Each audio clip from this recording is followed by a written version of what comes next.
It's a very good morning. If you're in our part of the world, I hope you've adjusted your clocks and made sure your calendars for the T20 World Cup 2022 are bang on, because it's going to be the first of the three triple headers that the tournament offers. Group 2 seems to want to all play on the same day. Keep an eye out on what's going on in the other games. We start with Bangladesh against South Africa at the SCG. Funny enough, Bangladesh are at top of this points table, courtesy that win against the Netherlands, narrow win as it was. India too with a really narrow win that you expect to change once they take on the Netherlands in what will be the two double-header games at the SCG. Then you've got Zimbabwe and Pakistan on the western coast at Perth, and that's a really important game for Babar Azam's side, who as a result of Zimbabwe's fortuitous point in Hobart find themselves second from the bottom of the table. But it's all about Bangladesh, South Africa.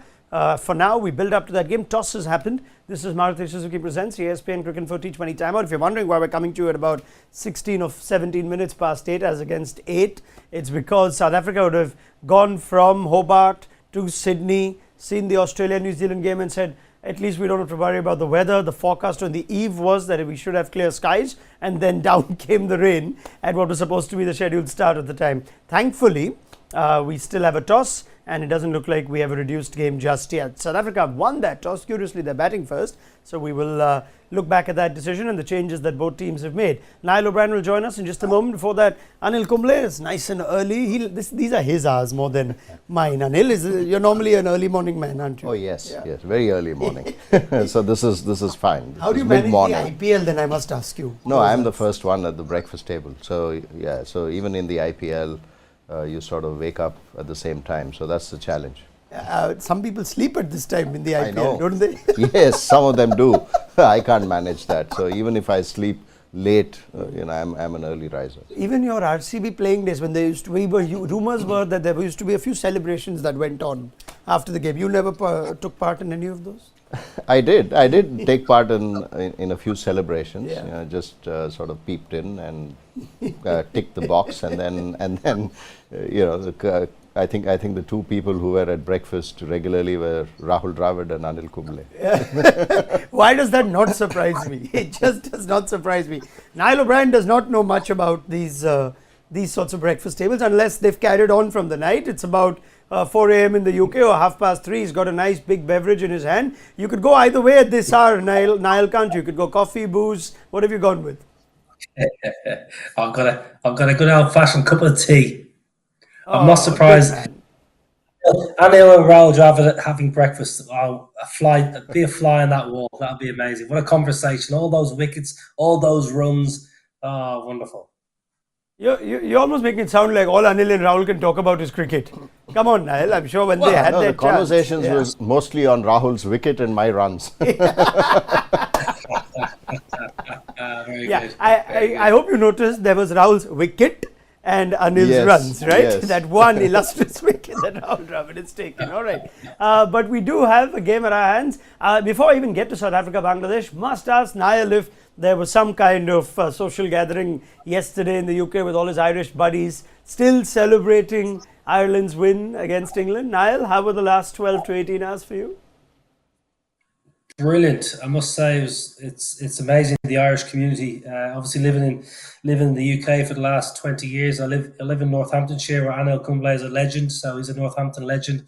But there's a huge Irish community, so a lot of people rallied around last night. Once word got around in the morning that Ireland had defeated England at the MCG, there was a lot of people. So a lot of people caught up. I saw people yesterday I haven't seen in years in the Irish community. So it was lovely, and just kind of speaking to my mum and dad back in Dublin. They got up early to watch the games. So and speaking to all the players, a lot of the players were FaceTiming me and ringing me from the dressing rooms or from the hotel. So it's a great win. It was an amazing day in Irish sport, and it's on the front pages of all the papers, which is great news back home.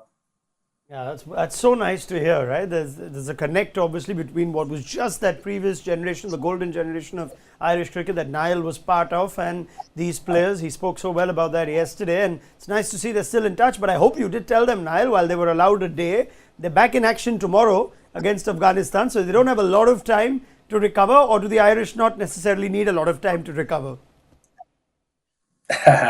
No, they need a bit of time to recover. I think I'd say today is an off day in Melbourne, but they need to bounce back because they need to get a win against Afghanistan. Because if they can beat Afghanistan, you never know. Then going into those last couple of games, if you can turn over one of the last two, you may well sneak in. So the dream is alive, as they say. Wonderful, yeah, and you don't rule out the weather possibilities here. What if there's an England-New Zealand game that's a washout, or any other game that's a washout, and all of a sudden Ireland become contenders for the semi-final spot? Now, South Africa are certainly contenders for that spot, and perhaps they'd be happy that rain game that tends to come their way in an ICC tournament came early rather than late. And Anil, here they are against Bangladesh now, where weather seems to be playing its part. Curiously, Themba Bavuma, after winning the toss, has decided to bat first, and Shakib Singh, he would have batted first as well. So what's this new thing going on that there's weather, let's bat? Yeah, I think South Africa have gone with the tried and tested. They bat first and win games, most games. I think 5 out of 7 games they won batting first. They've probably gone with the record at Sydney as well, that batting first teams sort of tend to do well or do better in T20 internationals and also in T20. I think the record suggests that batting first teams win more matches So this in chasing Sydney. advantage is just a recent phenomenon based on the last World Cup and maybe IPLs? I think chasing, obviously, when there's a lot of dew and weather around, that certainly helps. But here they seem to have been resigned to the fact that, look, we'll go with what we believe is the right approach, and they've gone with that. I mean, Zimbabwe also batted first after winning the toss in Hobart. And South Africa have done that, and it looks dry, the pitch. I think everybody spoke about it, and I'm sure South Africa and Bangladesh will be looking at getting South Africa especially getting a good score on the board, and then Bangladesh have never beaten South Africa in a T20 international.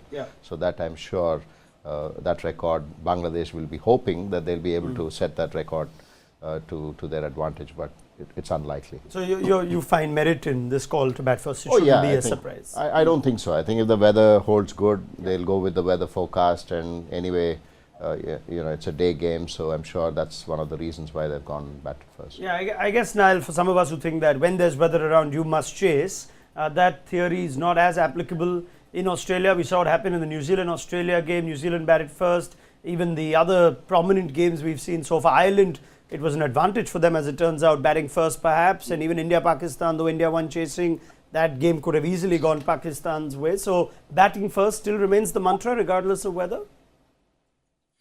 Yeah, I think it depends on the part of the world. In the UK, the weather forecast can be so spot on. At 5 o'clock in Birmingham, it's going to be raining, so you have to take that into account. But I think in Sydney and Australia, they're a little bit more, I suppose, kind of flexible with the thought processes. I don't mind the decision to bat first. I think Anil's right. The history and modern history would say bat first, get runs at the SCG.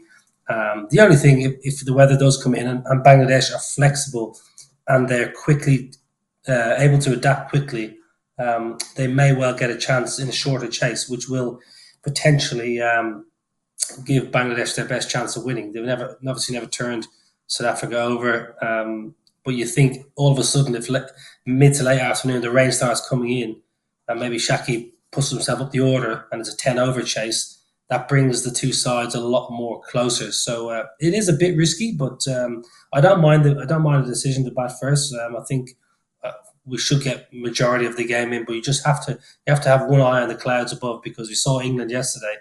They reacted too late with Moeen and Livingston. If they had been in earlier, England would have won that game, even when the rain came. So I think you just got to be a little bit mindful. And South Africa, they've got history with rain and with bad weather and with unfortunate results in World Cups. So they'll be just kind of keeping everything crossed that today it doesn't go against them. Yeah, well, what we're hearing from our men at the ground is that the weather is clearing up at the SCG. So let's hope for a full game. Pictures also coming into us from the SCG as the two teams take the field for the anthems. Looks like it's a lot brighter than it was, say, half an hour ago. So they've just gone on merit. They are not thinking about the weather, and both captains would have batted first. So that tells you how they are assessing conditions. perhaps they're also assessing conditions based on spin playing a part today, because both teams seem to have made a spin-friendly change. South Africa brought in Tabraiz Shamsi. Niall O'Brien saying in the preview to this game that he was staggered that Shamsi didn't walk into this team with his T20 record, even ahead of Keshav Maharaj. As it turns out, they're playing both of them, and Lungi Ngidi has to make way. Anil, happy to see two spinners playing in this game? Yeah, I think, we spoke about it even in the preview yesterday about how Shamsi can play a part, or spin plays a part in Sydney. We saw New Zealand pick 2 spinners, and South Africa have gone with Shamsi. I mean, he's a class act. I mean, he's a wrist spinner who's an attacking bowler. He's done well for South Africa, so I'm sure that's one of the reasons why they've gone with Shamsi, and I think it's a good move. It's a good move. Yes, we did expect that they won't make any change, but I think conditions probably demanded that they make that change, because both captains at the toss spoke about how dry the pitch looked, and that's one of the reasons why they've gone with Shamsi. I know that people in cricket certainly watch ESPN Cricket for videos, so they've clearly seen Niall O'Brien's yesterday, and they go with his wisdom, especially after Ireland's win. They say, yeah, Niall's right, we've got to play Shamsi. Niall, happy? I think that's the first time anyone has ever watched me and listened to me and done what I've said in my life.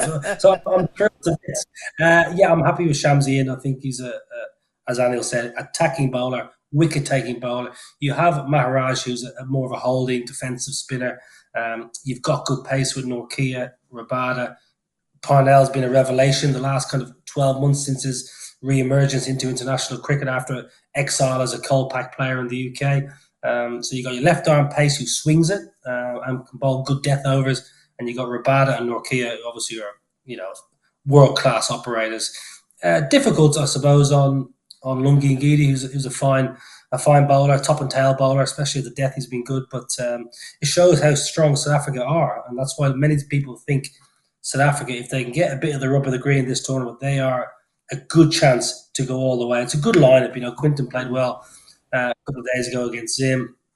Russo's been marvellous since kind of coming back into international frame. Markham, we've seen in the IPL do his thing, and David Miller is a very good striker at number 5. Probably one of the better number 5s going around the world, David Miller, to clear the ropes at the back end. And Tristan Stubbs is, probably one of the most exciting players in the world game at the moment. So that team, you would think for South Africa, is as good a team as they've ever put out at a world event. It's just whether they can get that little bit of luck and whether they can hold the nerve to go all the way. Fair point. That number of us that have looked at South Africa and said that's not a given that India and Pakistan are going to make semis here. South Africa are dark horses for a lot of people, but they've had to recover from what really was a point dropped and a point lost. Let's see if they can put that behind and get the job done against Bangladesh. Bright and sunny now at the SCG, so we're expecting a full game. Bangladesh have countered with a change of their own, which is again a spin-friendly change. We didn't see a lot of Yasir Ali, who batted 6 in the last game, didn't bowl, but Mehdi Hassan Miraz has a reputation in a number of formats and has done the job for Bangladesh at any position, batting from 1 to 8 or 9. More than handy with the bat, and we know that he's a quality off spinner. So Shakib Singh in the toss, Anil, that he thinks South Africa's left-handers merit this change, and he's happy with another spinner. So both captains thinking in the same way. Oh yes, we spoke about the pitch, and that's one of the reasons why both teams have brought in an additional spinner. And it's good to see Mehdi Hassan, because I think he's a very good cricketer. Like you said, he feels well, he's a good batter, he can play anywhere, and a very good bowler, off spinner. And South Africa have 3 left-handers in the top 5. So he may perhaps bowl in the power play. He's done that for Bangladesh against Quinton de Kock, so that's something that I'm sure Shakib will be thinking as well. So it's a good move by Bangladesh to bring in a proper off spinner. India play right here after this game. I'm guessing they would also keep an eye on how things go in yes, this on the surface. I'm sure.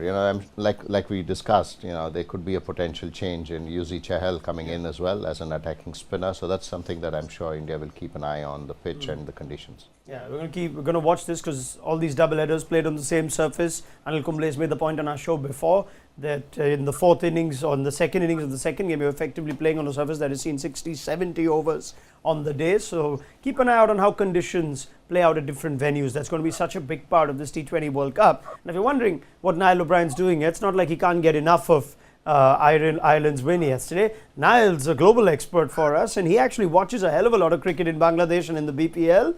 Niall, Mehdi Hassan Miraz, I was surprised he doesn't walk into Bangladesh's 11 most times. I'm happy to see him back in. Like the look of that team?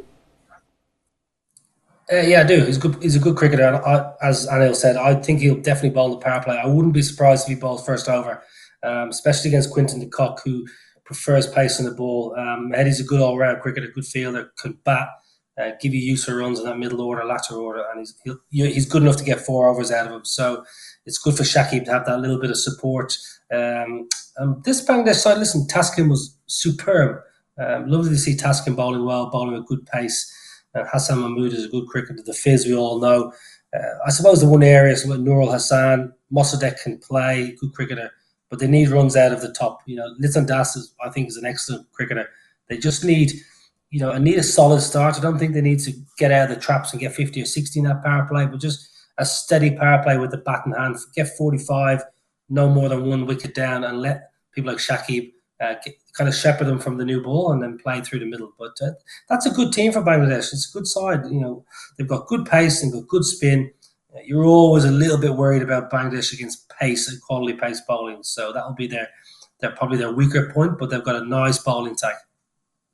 It's a kind venue, you think, for Bangladesh. Afghanistan had it rough playing their game against England at the New Perth Stadium, but at the SCG, maybe Bangladesh, with quite a significant Bangladeshi support group in the crowd, might fancy themselves against South Africa. Now, they're going to be bowling first, and there's a lovely little matchup that we'd like to talk about. Let's first focus a little bit on Mustafizur Rahman, who goes under the radar at a quiet 4 overs against the Netherlands. No wickets for him. He's been given a slightly different role. Gaurav Sundararaman perhaps digging out why the Fizz hasn't quite been as impactful as some of his heydays in T20 cricket a few years back.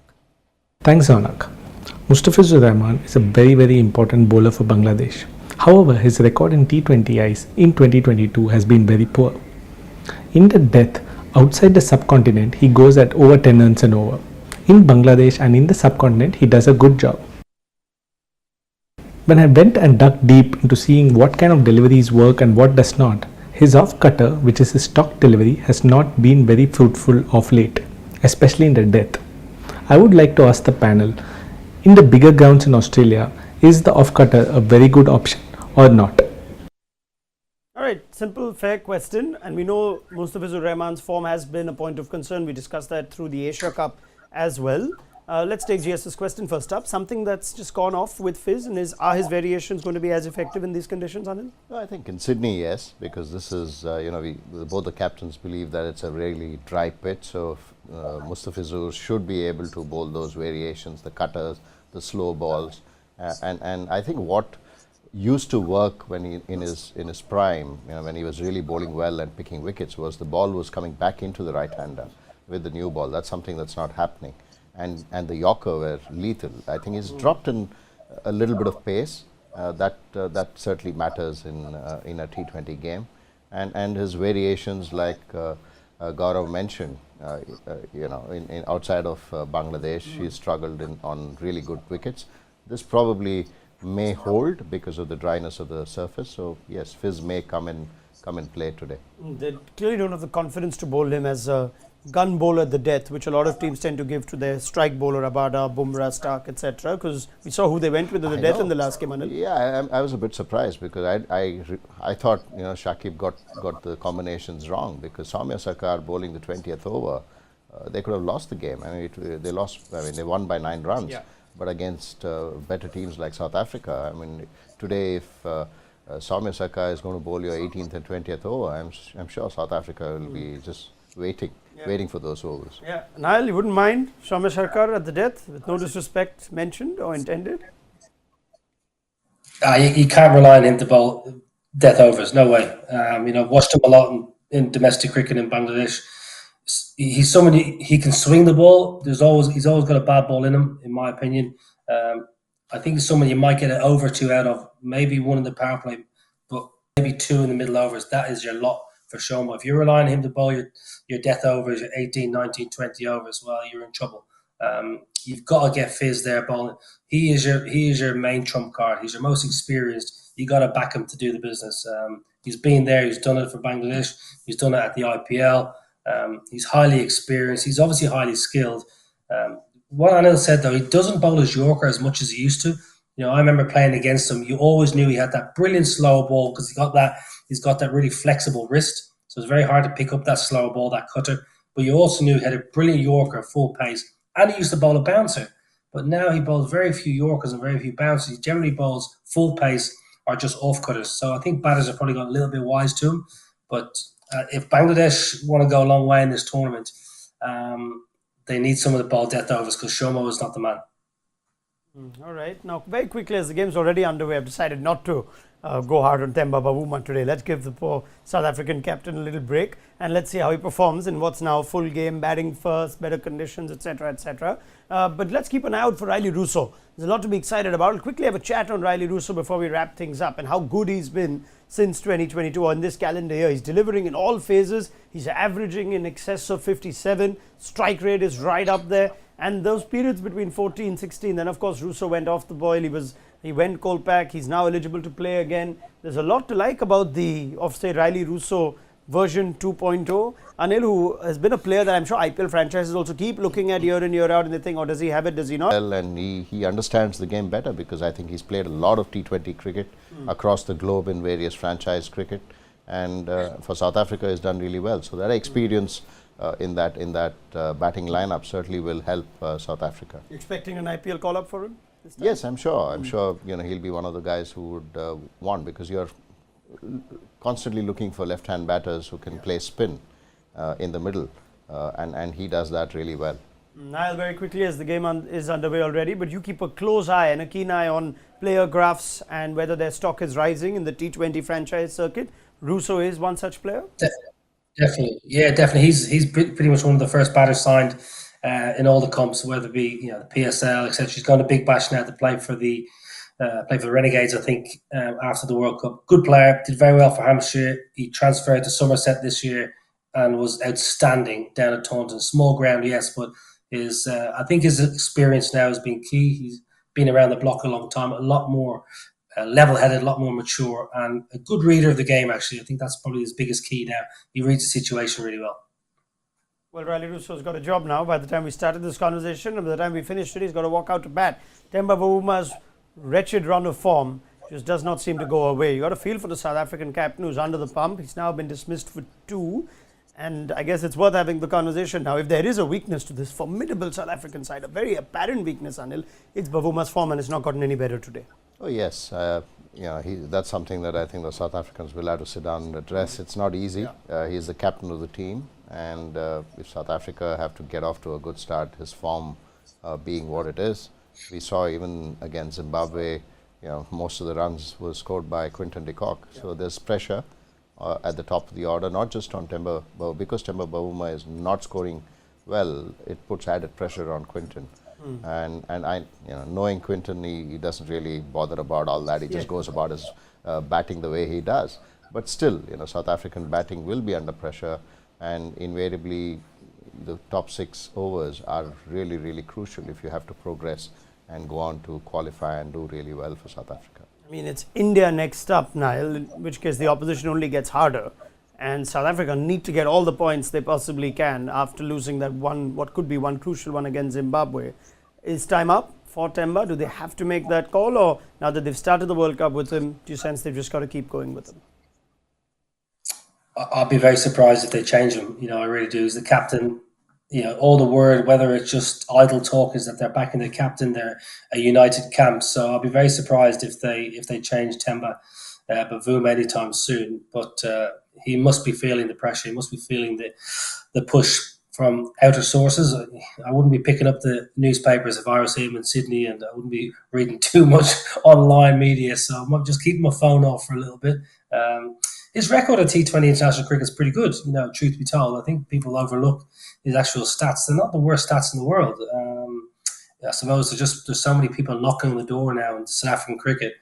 There are some good players waiting in the wings. And he has been injured for a while, Temba, and now he's found form hard to come by. So there is a lot of pressure, but I suppose if South Africa can keep winning, because his win record as captain is excellent. It's one of the better win ratios as skipper. So he'll be clinging on to that fact. Well, he would be. He can cling on to anything he can. And yes, in fairness, he has been injured. It's tough, but it is the World Cup and it doesn't make matters any easier for South Africa that Risa Hendricks has been piling the runs up pretty much every time he gets a chance, and they can't find room for Hendricks in what's otherwise quite a formidable South African batting lineup. As it turns out, it gives Mehdi Hasan Miraz the chance to bowl to two left-handers. So Bangladesh have started well. Let's get a quick prediction from both Anil and Niall before we wrap things up. Anil, a good score for South Africa, having lost December early. We saw New Zealand get 200 the other day at the SCG. I think the average score is around 170, 175. So that's something that I think South Africa will certainly look to get. If they can get to 175, I think South Africa should win this. Otherwise, I think Bangladesh will be hoping now that they've got inroads, two left-handers. Mehdi Hasan can bowl his overs to the two left-handers. Bangladesh will have to really bowl well to restrict South Africa. South Africa's batting is really good, and then they can probably then score those runs. But it all depends on how well they bowl. Yep. All right, 175 says Anil Kumble for a score that South Africa would be happy with, that they should win with. Niall, give me your extremely precise first innings prediction. I think Anil's spot on. I think they're just getting around 172. All right, 172. Would you take that if you're South Africa? I guess you would with the bowling attack you have. But don't keep Bangladesh out. They've got the 2 points. They're on top of this group going into this game. So we'll pick up the chat at the end of the South African innings on Maruti Suzuki Presents ESPN Cricket Info T20 Timeout.